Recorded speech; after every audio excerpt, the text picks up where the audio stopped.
ఇలా అవగాహన లేని వాళ్ళంతా లీడర్లు అయిపోయింది మీ దగ్గర. ఒక్కడికి సబ్జెక్ట్ లేదు.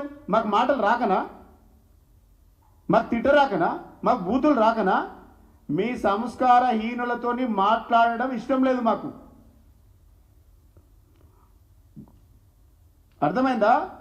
ఏనుగులు పోతే ఏంది కుక్కలు మొరుగుతాయి అన్నట్టుగా కుక్కల్లాగా మొరిగి ఊరుకుంటారని అనుకుంటున్నాం మేము. ఇలాంటి కుక్కలకు ఏం సమాధానం మాట్లాడతాం? దమ్ముంటే, చిత్తశుద్ధి ఉంటే సబ్జెక్ట్ ఏదైతుందో డీవియేషన్ కాకుండా చర్చకు రావాలి. మీరు ఏ సబ్జెక్ట్ అయినా తీసుకోండి, ఆ సబ్జెక్ట్ పైన చర్చకు రావాలి. నోటికి వచ్చినట్టు మాట్లాడుతూ ఉంటే డెఫినెట్గా ప్రజల సమాధానం చెప్తాం. ఇలా మేము మాట్లాడతలేమేమో. ఎందుకు మాట్లాడతలేమంటే మాకు సంస్కారం అడ్డం వస్తుంది. మా నాయకుడు బూతులు నేర్పించలే మీ నాయకుడు లెక్క. మా నాయకుడు మాకు సంస్కారం నేర్పించిండు, పద్ధతి నేర్పించిండు, మాటలతోనే సమాధానం చెప్పాలని నేర్పించిండు తప్ప మీ లెక్క సంస్కారహీనంగా ఏది పడితే అది మాట్లాడితే నడుస్తుంది అనేటువంటి భావన మాకు లేదు. మీరు ఎన్ని మాట్లాడినా మేము మాట్లాడలేం. మా పార్టీ సంస్కారం అది. మీకు సంస్కారం లేదు ఎట్లాగో. అరే నోరు తెరిస్తే అబద్ధాలు. ఇలా గోదావరి నీళ్ళన్ని గోదావరిలో నది పరివాహక ప్రాంతంలో ఎన్ని నీళ్లు ఎన్ని టీఎంసీలు వస్తాయో తెలివే మీకు. ఈఎన్సీకి టీఎంసీకి తేడా తెలియనటువంటి నాయకులు మీరు. ఎస్ఆర్స్కి ఎస్ఆర్ఎస్కి తేడా తెలియనటువంటి నాయకులు మీరు. ఇలా మీరా మా గురించి మాట్లాడేది? 500 ఇచ్చి తీసుకోపో, 299 ఇచ్చి తీసుకోపో అంటే ఎవరిని జాగిరు?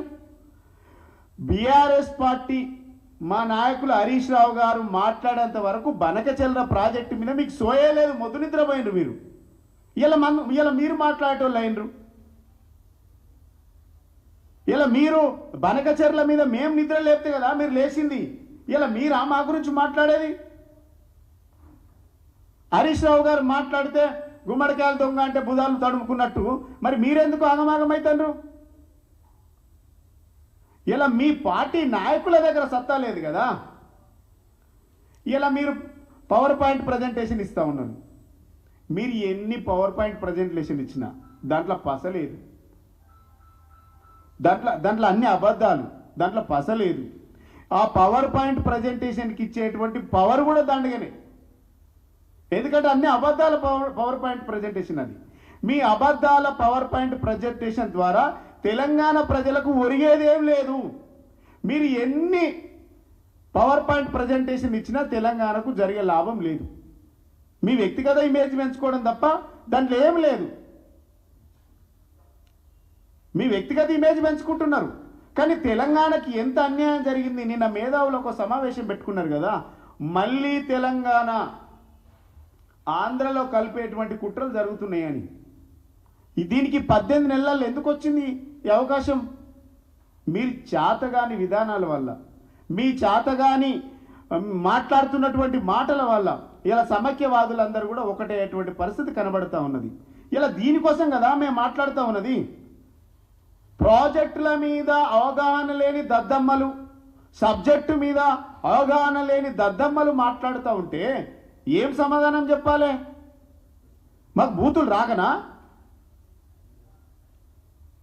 మాకు బూతులు రాక మాట్లాడతలేమనుకుంటుండ్రా? కాంగ్రెస్ పార్టీ నాయకులు అబద్ధాల పునాదుల మీద ఈ రాష్ట్ర ప్రభుత్వం ఏర్పడ్డది. త్యాగాల పునాదుల మీదనేమో తెలంగాణ రాష్ట్రం ఏర్పడితే అబద్ధాల పునాదుల మీద కాంగ్రెస్ పాలన ఏర్పడ్డది.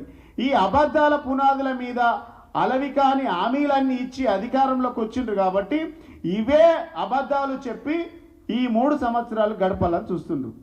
గుర్తుపెట్టుకోండి, అడుగడుగున ప్రశ్నిస్తాం బిడ్డ. మీరేమనుకుంటుండ్రు?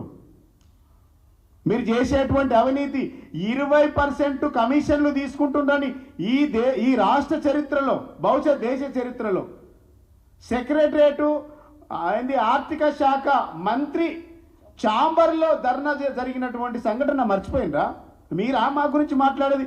పర్సెంటేజ్ల గురించి ప్రాజెక్టులు కడుతుంది మీరు. పర్సెంటేజ్ల గురించి మూసి లేదంటే హైడ్రా ప్రాజెక్టులు మొదలుపెట్టి పేద ప్రజలను పీడించి డబ్బులు వసూలు చేస్తున్నటువంటిది మీరు. మేమా? 60 సంవత్సరాల్లో జరగనటువంటి అభివృద్ధిని 10 సంవత్సరాలు చేసి చూపించినాం. ఒక్క ప్రాజెక్ట్ అయినా ఈ 18 నెలల్లో ఒక్క ప్రాజెక్టు కట్టినరా? పాలమూరు రంగారెడ్డి ప్రాజెక్టే పూర్తి కాలేదని ఒక ఆయన మాట్లాడతాడు. ఆయన వార్డు మెంబరో పార్లమెంట్ మెంబరో నాకైతే అర్థం కాదు. 90% పనులు జరిగినాయి. మరి ఎవడు చేసిండు? మీ ఐహెచ్ చేసిండా? మీ 18 నెలల్లో ఒక్క ప్రాజెక్ట్ అన్న ముట్టిండ్రా? ఒక్క ఎకరానికి ఎక్స్ట్రాగా నీళ్ళు ఇచ్చిండ్రా? ఒక్క ఎకరానికి అదనంగా నీళ్ళు ఇచ్చినటువంటి పరిస్థితి కనబడుతూ ఉన్నదా? నీళ్ళిచ్చుడు దేవుడెరుగు, మీరు కట్టుడు దేవుడెరుగు. కనీసం ఉన్న పంటలు ఎండగొట్టిండ్రు కదా మీరు.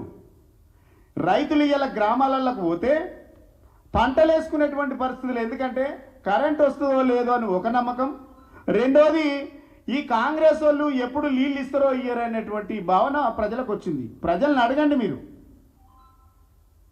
ఇలా సంబరాల పేరు మీద సంకలు గుద్దుకుంటుండ్రు. ఇలా ఎన్నికల్లో మీ వీపులు వాయగొడతారు డెఫినెట్గా.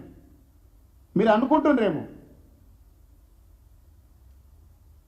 20% పర్సెంటేజీలు తీసుకునేటువంటి మీరు మాకులు నీతి చెప్తారు. ఏ డిపార్ట్మెంట్ అయినా చర్చకు సిద్ధం. అవినీతి లేకుండా ఏ డిపార్ట్మెంట్లో అయినా ఫైల్ మూవ్మెంట్ అవుతుందా? చర్చ సిద్ధం. ఎవరు తీసుకుంటారో ఈ బూతు పురాణం సొల్లు పురాణం చెప్పేటువంటి గాంధీ భవన్ను గలీజ్ భవన్గా మార్చినటువంటి కాంగ్రెస్ దద్దమ్మలకు సవాల్ చేస్తా ఉన్నా. బూతులతో సమాధానం కాదు, సబ్జెక్టుతో సమాధానం చెప్పండి. సమస్యకు సమస్య మీద సమాధానం చెప్పండి.